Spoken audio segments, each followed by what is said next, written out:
What is up, guys? Welcome back to the channel. This will be episode 4 of our 2003 Yamaha R1 project bike. We do have a few upgrades for this thing. The first thing that we got is some core brake lines, steel braided lines front and rear. This will be a big upgrade for the bike, and we actually got them with the silver type of or regular lines. We have the blue part here, and we have blue part here with the core stuff, and it did come with the little plastic parts which go for the front right over here, which is pretty cool. I was surprised to see that, to be honest with you, so pretty happy about that. We are gonna end up taking out the distilled water that was in here and just flush out the radiator again, and then put the actual coolant that needs to be into there. So before we do that, starting with the brakes, I want to drain out the distilled water, get the regular coolant in there. I'm actually going to wrap up the headers with something because I do not want to have anything be getting on there after that good polish job. And actually, this might be the last time we see this Project 2000 R1 that I finished before. Someone's actually coming to buy it right now.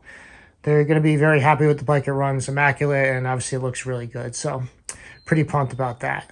But anyway, let's get back to this thing and start with taking out the distilled water. All right, we've wrapped our headers with some tin foil, just like I said, not have any of the water or antifreeze get on the polish. And I already cracked this 10mm bolt, so I'm going to take this out now and let it drain with all the distilled water that's in there. There is an O-ring, I believe, on this bolt, or it might be on top of there, but either way, okay. Let's get this out, and it's going to be a messy job as always. Oh, here it comes. Okay, so obviously you can tell there is a O-ring, or a little washer I should say, and the water looks pretty clear, which is good. I'm going to take off the cap, and then whatever remaining distilled water that I had, I'm just going to flush it out again just to get any excess stuff out. So I'm going to take the cap off the radiator so we get better airflow and let this thing drain completely.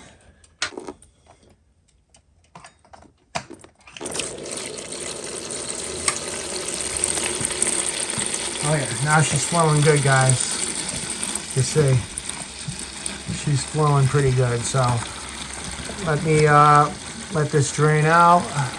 You can still see a little bit of green antifreeze in there, which was obviously expected, but when I took off that cap, wow, crazy how much more is coming out now. So it's good. We'll let this empty completely. And then, like I said, I have a little bit, maybe a quarter of a gallon left. I'll just pour through it to flush anything out, reseal it, put the bolt back in, make it nice and tight, and then we'll start putting in our regular coolant. All right, so I emptied out this oil pan that had basically the majority of the fluid. So now I'm gonna get the rest of the distilled water. It's like I got about a quarter of a gallon left, and I'm just gonna pour that through just to flush out any other remainder. So go do that now real quick.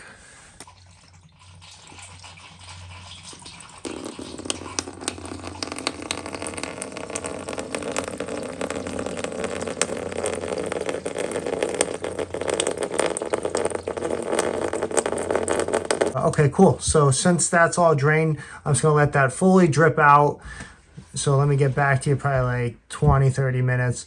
We'll plug up the bolt hole with the bolt, and then we'll start putting the regular coolant in. So we're going to be using the Yamaha pre-distilled antifreeze.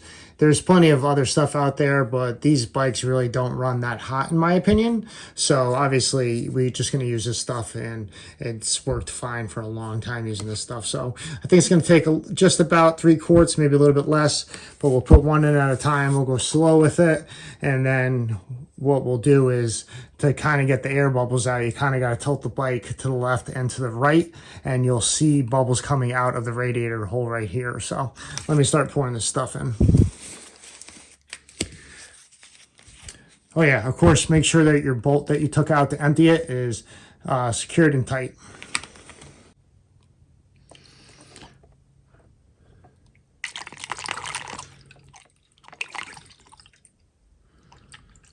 I'm What's interesting is that this stuff is kind of a blue color now, where when I got this stuff a while back, it was more of a greenish color. That could have been like 10 years ago, but anyway, just interesting to see that it is kind of a bluish color, and it's not just because of the funnel.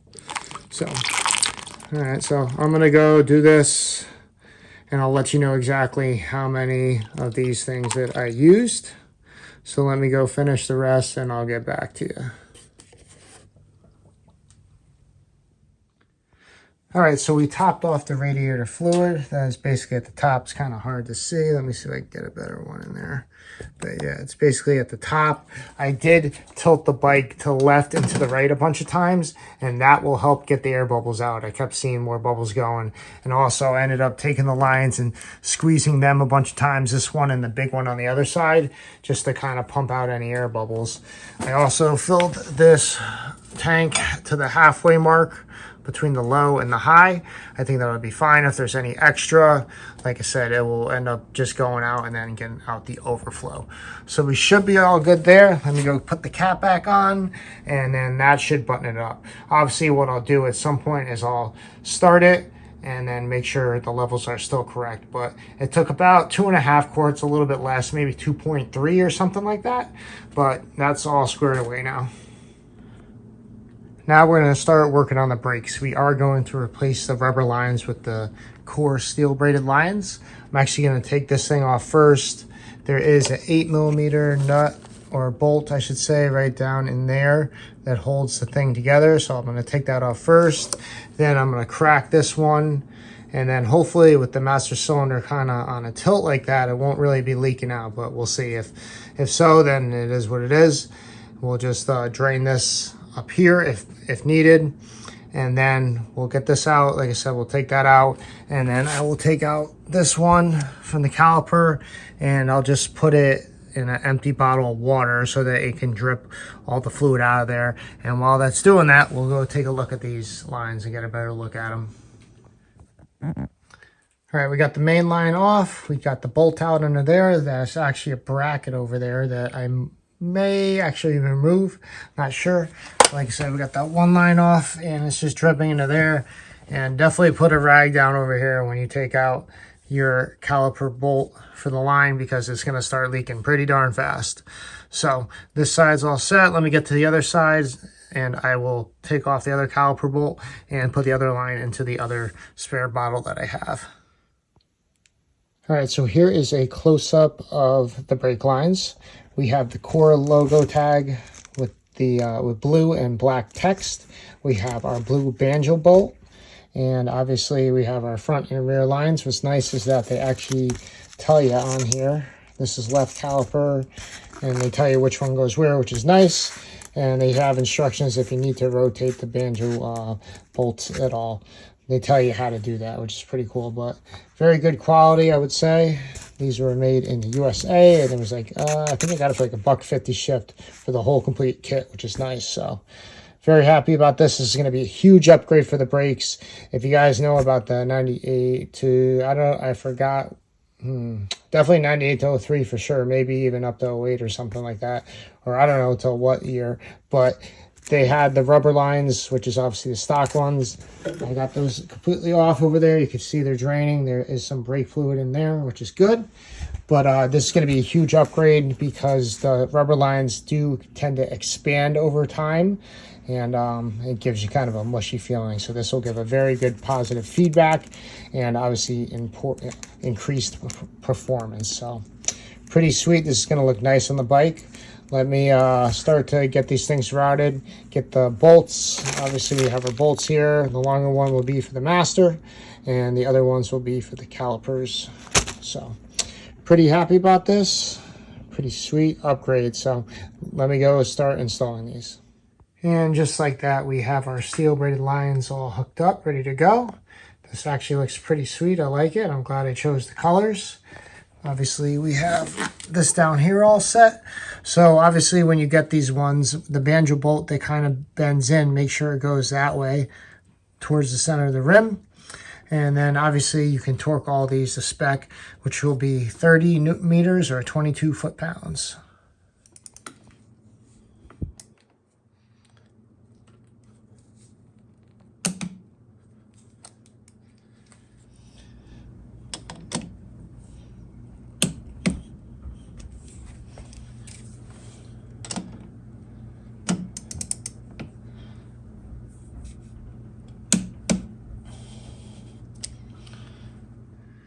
So now it's time that we start bleeding the brake system. We did take off the cap already, and you can see it's a little bit dirty in here, which kind of sucks. So I'm gonna have to clean that out really good before we get any of the other stuff in there.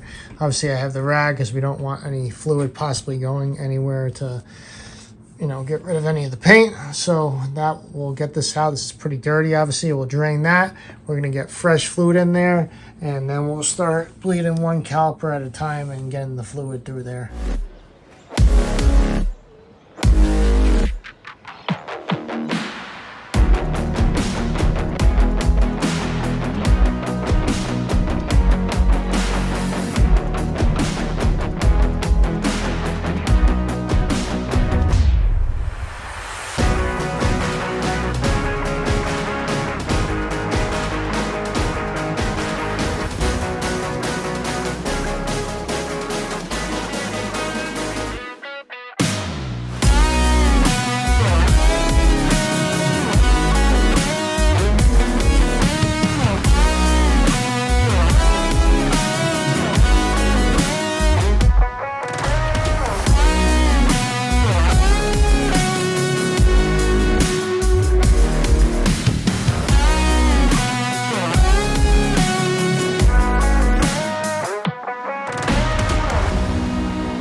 So we got the brakes all set. They are catching, we have a lot of lever, which is awesome. So these are fully bled and nice. Obviously we have fresh fluid in here. It's filled basically to the top. It almost looks like it's empty, but there is fluid in there. It's kind of hard to see. Yeah, there's fluid in there. So we got this back on, and we got the little bracket back on, and our brakes are fully functional now. So since this front end part is basically all buttoned up for the most part, we're actually gonna take off this headlight and replace it with another one. And I got something special to show you, so let me go show you that.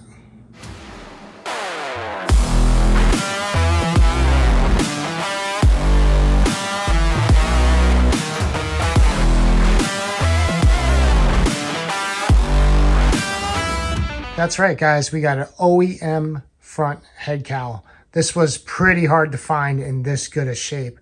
I was looking for a while, and randomly this one popped up, and I was lucky enough to get it. It did come with the headlight. It does come with the wiring too, and also a new headlight stain. Not that I needed it because this one was fine, but this one actually has a little bit of paint missing from there, but the other one's in perfect condition. So I really lucked out on this one. Super happy about that. The only thing is that this headlight has a little bit of a scratch right here. You can see right there, but we're gonna try to use compound to get that out, or we'll try wet sanding it. But overall, OEM windscreen, which is awesome. OEM cowl, which is pretty hard to find in this good a shape. Even the sticker's in good shape too, which is, you know, pretty crazy. There's some minor scratches on it, but like I said, the compound should get those right out. I've done it on plenty of fairings, especially OEM ones, and they turned out really good. But sweet, enough talking. Let's go rip off this old stuff. We'll have to take off the 3 bolts. 1, 2, and 3 for the odometer. We'll unplug it from the harness, and then we'll take off this whole rig.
right, guys, she's finally starting to look like a bike again.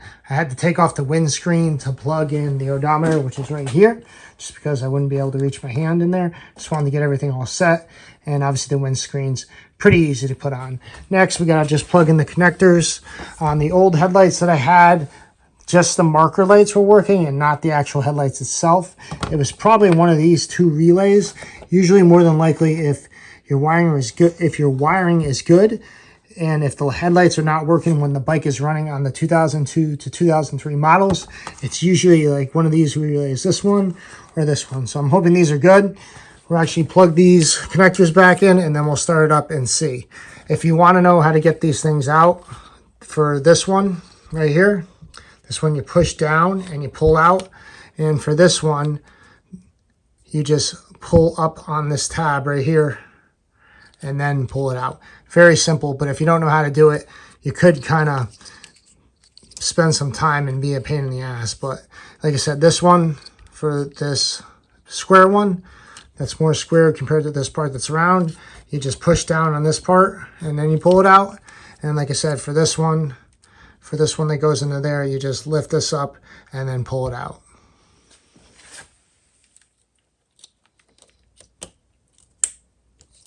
Make sure they click as they're going in, just to make sure you got a good connection. Okay, that one you have to push a bit. But okay, that should be fully seated. All right, let's go start at the bike and see what happens. All right, let's turn the key. Let's see if our marker lights are on. Okay, left one is on and right one is on. Perfect. We'll go fire this bike up now and pray the headlights work. Obviously, the lights for the dash is working. That is perfect. Let's fire up.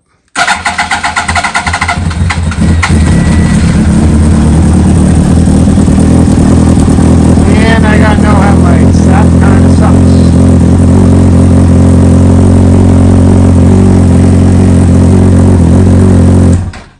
Okay, so I don't know. Maybe I gotta check the fuse box or something, because the lights aren't working, and they should be running. There is bulbs in there. It should be, the headlights should be on, obviously, when the bike is running. So I might have to check some of the fuses to see what's going on. I know there was a little bit of a burnt part in here, but I don't see why that should have really have an issue with it. But let me go check out the fuse box real quick. So I ended up swapping out the fuse with another one, and we did get the headlights to work, but for some reason the high beam isn't working. So I don't know if that's an issue with the actual control switch or what, but at least we got some lights working. It could be one of these relays is for the high beam. I'm not sure. I gotta look into it, but at least we got that running. So I'm pretty happy that at least we have lights now, which is good, but I still gotta figure out why the heck. That's weird. I don't understand. Like I said, it could be one of these relays are bad. Very, very possible. But I know that, like I said, on an 03 R1, same for 02, a while back, the headlights wasn't working. I ended up getting a new relay, and it worked perfectly fine. So I don't know what's going on. To be honest with you, something's up, but I don't know. It was weird because I put the fuse into the fuse box, swapped it out, and it didn't work, and then all of a sudden it started to work. So I just hope there's not a short somewhere inside the wiring, because that's just a real pain in the ass, to be honest with you. So I don't know, but at least we have low beams on is what it's showing. So that's at least a good thing that we have the lights. But yeah, I don't know. I'll have to figure that out. But all right, guys, that's going to do it for today's video. If you haven't already, make sure you hit that subscribe button and hit the notifications bell so you guys can make sure that you see any of the new videos that I end up uploading. We do have some pretty nice stuff coming for this thing, so you got to stay tuned for that. By the next video, I should definitely have that high beam figured out, but we'll see what happens. All right, guys, we'll see you in the next one.